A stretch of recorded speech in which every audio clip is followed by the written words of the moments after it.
నా అనుభవంతో చెప్తున్నా. 45 రాజకీయాలు, 48 సంవత్సరాలు, రేపు 28కి మొట్టమొదటి ఎమ్మెల్యేగా అయిన తర్వాత సుదీర్ఘమైనటువంటి రాజకీయ జీవితంలో అనేక సమస్యలు చూశాను. నేను మొదటి నుంచి కూడా ఒకటే ఆలోచిస్తున్నాను. Law and order utmost important. నిన్న గూగుల్ పెట్టుబడులు $15 బిలియన్ ఆంధ్రప్రదేశ్కి వచ్చిందంటే, వైజాగ్కి వచ్చిందంటే వారికి ఒక నమ్మకం. ఈ రాష్ట్రంలో లా అండ్ ఆర్డర్ ఉంటుంది, ఈ రాష్ట్రంలో అభివృద్ధి జరుగుతుంది, వారు పెట్టే పెట్టుబడులకు సేఫ్టీ ఉంటుందనే ఉద్దేశంతో అతిపెద్ద పెట్టుబడి ఆర్థిక సంస్కరణలు వచ్చిన తర్వాత మొట్టమొదటిసారిగా $15 billion data centre, artificial intelligence ఖర్చు పెట్టే పరిస్థితికి వస్తున్నారు. ఇది ప్రపంచానికే ఒక హబ్బుగా తయారవుతుంది.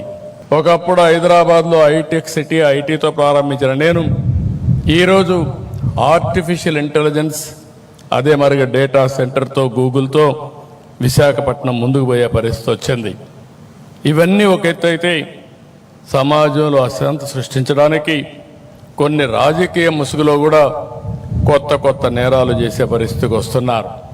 నాకెప్పుడు భయం లేదు. మీ అందరికీ తెలుసు, మీరందరూ త్యాగాలు చేస్తున్నారు.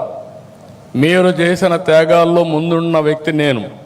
నా మీద నేను ఎప్పుడు కూడా ఎవరిని కూడా నా జీవితంలో ఎప్పుడు కేసు కూడా పెట్టించుకోలేదు.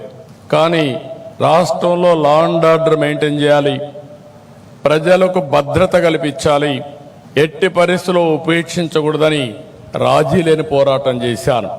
దాని ఫలితమే 2023లో నా మీద 23 క్లేమోర్ మైన్స్ బ్లాస్ట్ చేసే పరిస్థితికి వచ్చారు. అయినా కూడా నేను భయపడలేదు. ప్రాణం అనేది తాత్కాలికం, మనం చేసే పనులు అనేది శాశ్వతం. అలాంటి పనులు చేస్తున్న పోలీసు వ్యవస్థని మరొక్కసారి అభినందిస్తున్నా.